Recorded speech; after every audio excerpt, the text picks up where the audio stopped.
saat ini saya sedang berada di lokasi rumah. Jadi kebetulan saya sampai di sini. Ini hari ini rencana mau mendatangkan pohon. Nah, pohon ini namanya pohon ancak kuda putih. Ini pohon ini saya ambil langsung dari kerajaan Sultanan Bima. Dari pohon ini ada di pendoponya atau di keratonnya Kesultanan Bima, itu di daerah Bima.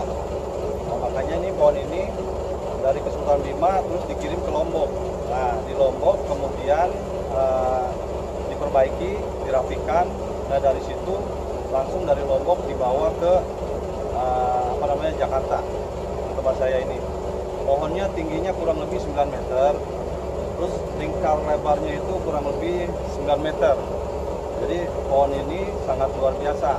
Jadi ini salah satu pohon yang besar dan raksasa. Jadi ini adalah merupakan pohon yang memiliki banyak sekali manfaat atau memiliki estetika yang luar biasa sekali.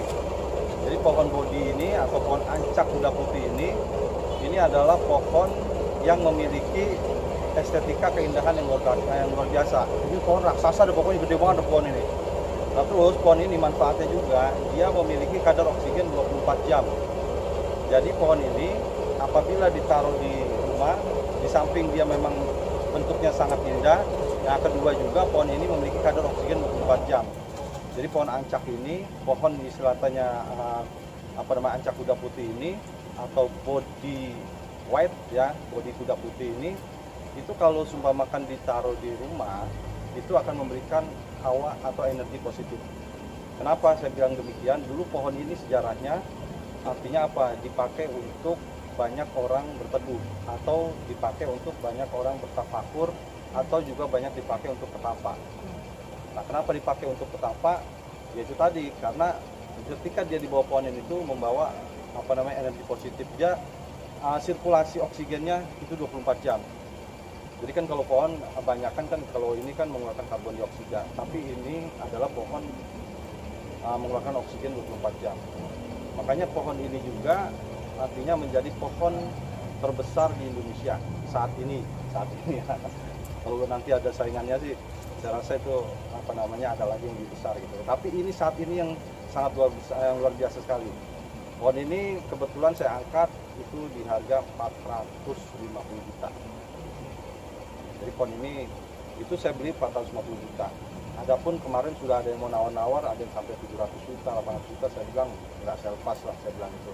Karena ini pohon ini saya akan taruh di rumah terbaru saya. Jadi ini rumah baru saya itu saya mau taruh pohon ini.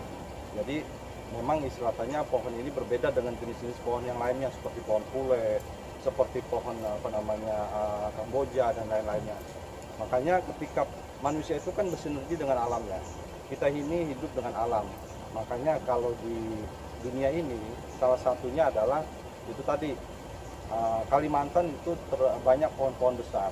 Pohon-pohon itu merupakan paru-paru dunia. Berarti kan pohon ini ada kebaikan untuk manusia untuk memfilter udara. Jadi sebagai filter udara dan juga istilahnya sebagai memberikan manfaat untuk manusia. Jadi kalau pohon ini ditaruh di depan rumah itu paling tidak membawa suasana yang sangat baik untuk di rumah. Salah satunya adalah karena apa? Rumah adalah surgaku. Jadi berilah pengaruh-pengaruh yang positif. Makanya kalau dulu-dulu tuh di tempat-tempat kerajaan itu selalu ada pohon-pohon besar. Atau wisata di rumah-rumah pejabat itu pasti ada pohon besar.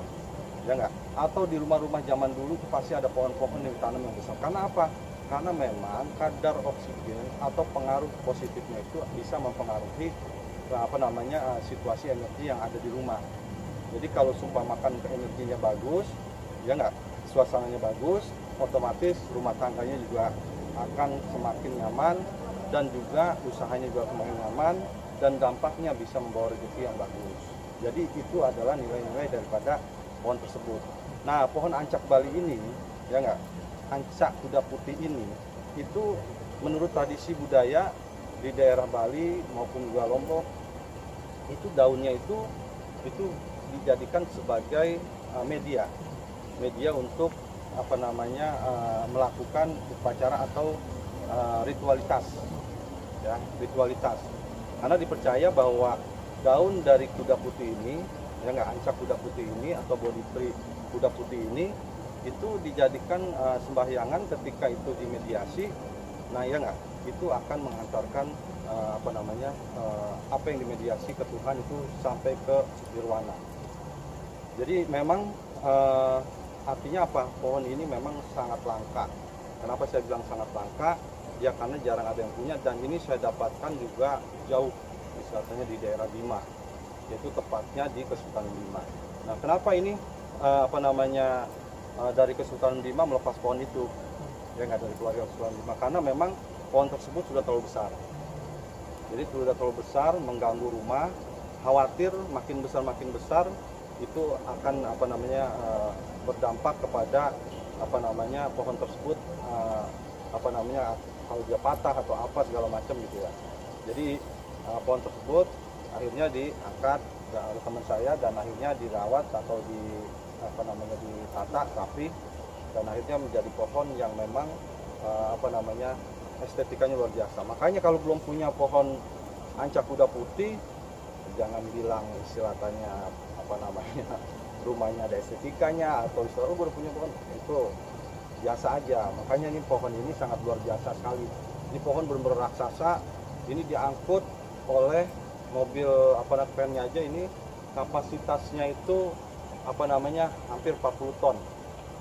Jadi kapasitas mobil van-nya ini hampir 40 ton, dan juga untuk pohonannya itu kurang lebih hampir 20 ton.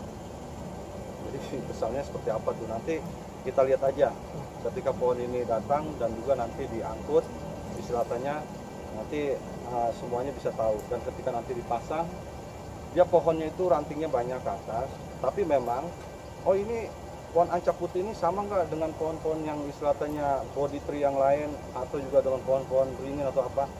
Berbeda. Artinya apa? Kalau seumpamakan istilahnya pohon body tree atau pohon-pohon yang istilahnya itu ada, memang ada 3 jenis, ya nggak? Satu ada yang hitam, ya nggak? Dua ada yang kuning, ya nggak? Ada yang apa namanya, ada yang merah, bukan kuning ya. Dua ada yang merah. Nah yang ketiga ada yang putih. Ini yang putih lah yang disebut dengan ancak kuda putih atau body kuda putih. Makanya ini akan menjadi pohon-pohon yang istilahnya apa namanya, yaitu tadi yang saya bilang, karena banyak di daerah itu pohon-pohon tersebut tidak dirawat.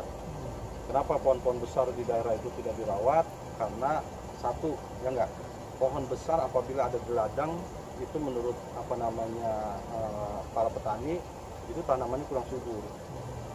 Makanya kalau dia tanam jagung atau apa, ya enggak, airnya kesedot ke situ semua, airnya banyak yang dibakarin. Pohon-pohon yang memiliki nilai estetika yang luar biasa. Nah, kalau seumpamakan yang kedua lagi katanya kalau pohon besar itu ada pengaruh setannya, nah itu bohong. Gitu. Makanya ada yang dibakar. Jadi pohon-pohon yang istilahnya di luar daerah itu, apabila ada pohon-pohon besar itu wajib saya merasa prihatin karena saya sudah ke sana. Jadi saya melihat pohon banyak dibakarin karena hal-hal tersebut. Katanya istilahnya itu menyerap tanaman-tanaman. Ini kalau semakin banyak yang dibakar, maka pohon-pohon yang memiliki nilai estetika akan habis. Makanya ada istilahnya saya pohon-pohon tersebut saya selamatkan, ya kemudian juga saya bawa kemari. Artinya apa? Justru di Jakarta ini saat ini ya enggak, itu sangat dibutuhkan. Untuk apa? Untuk penghijauan dan juga untuk apa? Untuk istilahnya mengatasi polusi udara. Ya. Jadi di Jakarta perlu penghijauan. Saat ini Jakarta sangat istilahnya banyak sekali apa namanya mendatangkan pohon-pohon besar dari wilayah-wilayah timur untuk apa? Untuk penghijauan, untuk mengamankan atmosfer oksigen di Jakarta ini. Makanya kalau rumah ya nggak mau apa namanya istilahnya rumah itu oksigennya bagus, energinya bagus, suasananya juga bagus, tanamlah pohon-pohon yang istilahnya di situ memiliki satu nilai estetika, kedua juga yang memiliki apa namanya kadar oksigen yang bagus, yang keempat juga yang ketiganya lagi harganya coy. memang luar biasa. Harganya ini ada yang bisa sampai 700 juta, sampai 1 miliar pun ada. Loh, kenapa kok harganya bisa mahal seperti itu? Satu, memang pohonnya juga limited edition, sudah sulit dicari dan sangat langka sekali. Jadi kenapa pohon itu bisa mahal? Kedua, juga akomodasi yang kita bawa kemari itu harus menyeberang laut sampai 2 lautan kita seberangi. Makanya itu istilahnya sangat akomodasinya sangat luar biasa sekali. Jadi daripada di sana pohon dibakar-bakar, yang mendingan kita selamatkan, kita taruh di rumah, kita taruh di perumahan-perumahan atau kita taruh di perkantor-perkantoran. Karena pohon ini juga ketika ditaruh di perkantoran itu dampaknya juga sangat positif. Artinya apa? Manusia itu, dia itu yang utama adalah ketika manusia itu, kenapa kalau di barat ya, di kantor-kantor nih ya, kalau saya lihat di luar negeri itu meja komputer, pasti di samping meja komputer itu ada pohon kecil, warnanya hijau. Nah, kenapa? Karena radiasi komputer kan sangat luar biasa tuh ke mata. Jadi warna hijau itu adalah untuk merefresh mata, ya kan? Untuk merefresh mata. Makanya dia ketika pegel matanya, di sampingnya ada komputer, ada pohon hijau, dia lihat langsung matanya segar. Nah, itu dari internal. Bagaimana kalau di eksternal kantornya, di luarnya? Kalau ditanamin pohon besar yang hijau segala macam, ya enggak? Pohon yang hijau itu untuk istilahnya merefresh mata, ya enggak? Bagaimana kalau yang besar? Nah, yang besar penting. Kalau sudah ada pohon-pohon yang hijau yang kecil-kecil, ya enggak? Tanam pohon yang besar. Pohon yang besar itu apa? Untuk istilahnya mensinergikan udara. Ya enggak? Jadi terkesan kalau ada pohon besar itu pasti adem. Ya enggak? Terkesan kalau ada pohon besar itu pasti bernapas lega. Makanya artinya apa? Paru-paru juga aman. Makanya kalau kita banyak tanam pohon di rumah, apalagi satu kalau yang kecil itu untuk pandangan mata, kedua kalau yang besar itu untuk menjaga paru-paru kita dan juga istilahnya untuk meregenerasi sehingga pertumbuhan sel-sel kebaikan di dalam tubuh kita itu bagus. Jadi tidak ada lagi tuh pohon besar angker, ya enggak? Terus pohon besar itu istilahnya khawatir, nggak usah khawatir, takut jatuh atau segala macam. Pohon besar itu yang memiliki estetika itu bisa dipotong cabangnya dan bisa dimodel. Banyak kok. Saat ini kalau kita jalan ke daerah-daerah perumahan-perumahan besar seperti Podomoro segala macam, pasti mereka menginginkan pohonan. Karena apa? Memang secara hukum alamnya gitu kan, hukum alamnya itu kalau ada dalam suatu komplek perumahan atau dalam suatu tempat kampung perumahan segala macam, itu minimal 40% penghijauan baru perumahan atau perkantoran. 40% minimal. Bagus-bagus lagi 60% kalau manusia pengen selamat. Ya, selamat dari radikal bebas, selamat dari polusi udara. Karena polusi udara itu akan membuat radikal bebas. Ya kan? Akan membuat radikal bebas. Dampaknya polusi udara itu akan membuat radikal bebas. Kehirup ke kita, ya enggak? Maka banyak bakteri, ya enggak? Banyak kimia yang masuk ke paru-paru kita. Maka umur manusia pun akan semakin pendek. Dan penyakit yang ditimbulkan pun banyak. Ada kanker paru-paru, ada kanker darah, ya enggak? Ada juga stroke dan lain-lainnya. Makanya orang-orang dulu dia punya pohon besar di rumah, kemudian dia sering berteduh di situ. Karena apa? Karena itu untuk merefresh. Dan ini memang sudah menjadi orang-orang Belanda dulu. Jadi orang-orang Belanda dulu ketika ada di Indonesia, dia itu bahkan dia 70% penghijauan. Semua sepanjang jalan Pantura, sepanjang jalan wisata puncak, semua segala macam itu memang kota-kotanya di Jakarta semua tuh 60% penghijauan. Karena apa? Mereka sadar mereka tidak mau mati karena radikal bebas. Ini adalah bicara tentang kelangsungan manusia hidup ke depan. Jadi kenapa IKN juga pindah ke sana? Karena apa? Karena memang di sana itu adalah bisa memberikan kesehatan bagi manusia dan juga tentunya akan memperpanjang usia manusia dan juga akan mempercerdas peradaban. Jadi pentingnya pohon itu di samping dia memiliki nilai-nilai yang luar biasa bagi untuk kesehatan dan juga banyak nilai-nilai yang istilahnya contoh istilahnya dulu Rasulullah SAW ya Nabi Muhammad SAW itu selalu bertafakur di bawah pohonan.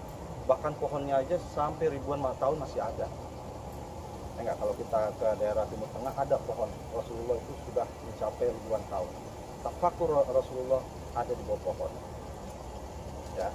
Jadi pohon besar itu sebenarnya kalau kita mau tahu adalah pohon untuk apa namanya, kalau kita itu filtrasi, ya enggak, dari pernapasan dan juga meregenerasi sel-sel kita. Sama juga artinya apa di apa namanya agama lain, misalkan di agama Buddha ada Siddhartha Gautama atau Maha Guru segala macam, untuk mencapai kesempurnaannya dia apa namanya bertafakur atau bertapa di bawah pohon yang apa namanya pohon Bodhi ini. Jadi yang saya beli ini juga sama jenisnya dengan pohon Bodhi, cuman ini adalah Bodhi kuda putih.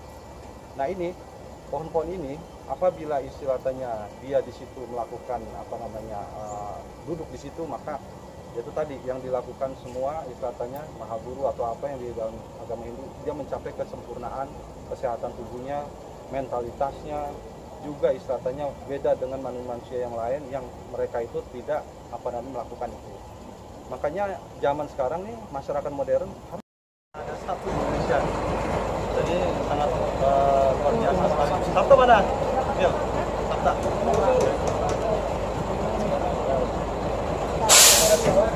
Bang Sabta. Jadi kalau di perang ini sudah 20, ini pohonnya sudah datang, ini yang saya bilang pohonnya raksasa. Oke guys, nah itu tuh, itu yang bawah tuh, Dari Bima langsung. Sini. Coba sedikit sebentar. Nah ini. Biaya bang? Hah? Kalau biaya kita ngitungnya bingung juga, banyak banget. Di berang pulau segala macam, ada oh ini, terus ngefans juga. Ya,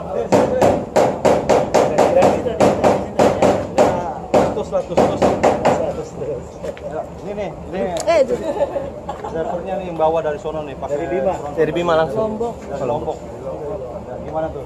Ya, jalan. Berapa lama? Berapa lama perjalanan dari Lombok ini? 2 hari, dari Banyumas 2 hari.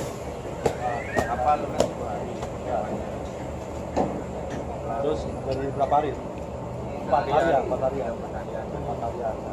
Ada kendala? Alhamdulillah nggak ada, cuma macet-macet sedikit kan. Jadi waktu di Lombok, ini pohon kan diantar saya juga ke sana. Ini apa namanya driver saya ini, di saat yang bawa ini, di sono mukanya masih putih. Di perjalanan dia nggak kena matahari, kena segala macem. Ini muka lu kenapa jadi begini? Gimana juga nggak pernah jual 10. Mana mandi, nggak sempet.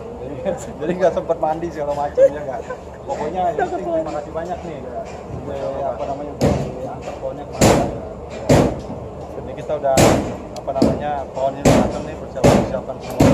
Tinggal kita eksekusi. Nanti rencana pohon ini kita akan tarik, nanti kita taruh di bawah, langsung pelan-pelan estafet kita masukkan ke sana. Jadi yang dibilang apa namanya pohon kuda putih, mana sih pohon kuda putih, mana sih pohon ancak kuda putih. Nah silakan tuh. Ini panjangnya kurang lebih 8 meter, ya 8 meter, masih 8 meter. Umur pohon ini loh. Kalau umurnya itu pohon ini udah kisaran ratusan tahun. Jadi umurnya ini udah tahun sepuh. Hah? Udah sepuh ya. Operatornya mana toh? Bang, yang si, siapa sih? Hah? Apa? Oh, Tenisi mana?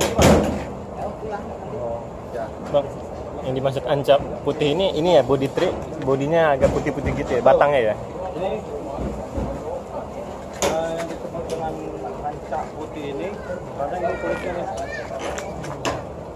Kulitnya dia putih, terus juga memang istilahnya teksturnya dia halus. Beda ya, kalau pohon beringin itu kan dia itu ini apa namanya hitam dan juga banyak akar terbangnya. Kalau ini nggak ada akar terbang. Nah terus kalau yang apa namanya ini yang merah juga sama, dia jenisnya seperti beringin. Kalau ini putih ini putih. Saya disebutnya dengan apa namanya ancak kuda putih atau bodi kuda putih. Jadi lumayan memang ini pohon ini sebenarnya juga banyak yang mau, cuma itu tadi karena rezekinya jodohnya sama saya, jadi pohon ini bisa ada di sini sampai ke Tangerang ini, ke rumah saya ini. Pendapat Bapak sendiri terkait dengan pohon besar ini lebih identik dengan hal-hal mistis, Mistis, terus misteri. kayak gitu sarangnya demit. Oh, ya kalau ada yang bilang kalau pohon besar ini dia itu mistis, sarangnya demit, apa segala macam, itu sebenarnya nggak begitu. Kenapa demikian? Kalau banyak masyarakat bilang ini sarangnya demit atau segala macam, karena ini ya, karena manusia itu sifatnya itu apa namanya terhadap hal-hal yang besar itu masih belum terbiasa, ya nggak. Dan lagi juga memang pohon ini punya energitas yang luar biasa. Jadi ketika dekat pohon ini pasti kita akan merasakan suatu hal yang apa namanya yang nyaman tubuh kita. Cuman rasa kenyamanan itu takut dengan tingginya. Nah itu tadi kenapa istilahnya dulu itu dibilang pohon ini demit segala macam, karena dulu orang-orang tua kita dulu untuk menjaga pohon itu dengan cara seperti itu. Supaya apa? Pohonnya tidak diganggu, supaya pohonnya tidak ditebang, gitu kan? Karena siapa yang kalau kita tanam pohon, siapa yang wajib yang menjaga? Kan nggak ada. Apa ada siapa yang jagain pohon itu?